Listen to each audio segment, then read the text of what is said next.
2017 में कोल मिनिस्ट्री के एक फाइल पे लिखा हुआ था project on hold due to legal complication. 2 दिन बाद उसी प्रोजेक्ट फाइल पे लिखा था proceed as per legal opinion. तो 2 दिन में लॉ तो चेंज नहीं हुआ था, लेकिन ओपिनियन जरूर चेंज हो गया था।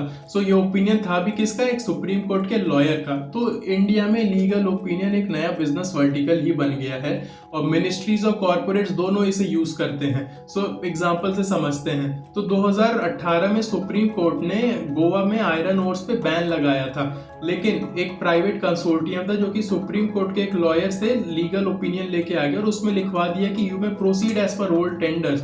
ये ओपिनियन था उस लॉयर का। और फिर हुआ क्या, जब इसे कोर्ट में ले गया तो कोर्ट ने बस उस लॉयर को ओपिनियन देख के टेंडर पास कर दिया और अप्रूवल दे दिया।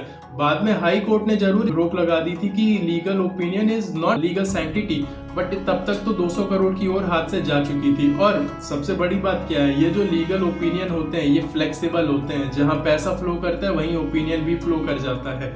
सो बिग 4 कंसल्टिंग फर्म्स भी लीगल पार्टनर के साथ टाई अप करते हैं ओपिनियन देने के लिए। इनफैक्ट एक बिग 4 कंपनी की इंटरनल ईमेल भी लीक हुई थी जिसमें उन्होंने लिखा था कि let's get 2 legal opinion to bullet proof this tender. इसका मतलब ये है कि ये एक तरह से शील्ड भी हो गई है लॉ के लिए। लॉ के अगेंस्ट आप कह सकते हैं एक सनस्क्रीन का ही काम कर लेती है कि आपको ये लॉ से प्रोटेक्ट करती है। So this is how this entire legal opinion business works. और सबसे बड़ा इसका ड्रॉबैक ये है कि लीगल ओपिनियन वहीं फ्लो कर जाता है जहाँ पे पैसा फ्लो कर रहा होता है। तो एक्चुअल में कोर्ट तक तो शायद लॉ कभी पहुंचता ही नहीं है और कानूनी तौर पे सही चीजें तो पहुंचती ही नहीं है। जो पहुंचता है वो बस एक फैब्रिकेटेड लीगल ओपिनियन पहुंचता है जिसे कुछ पैसे देके खरीदे गए होते हैं।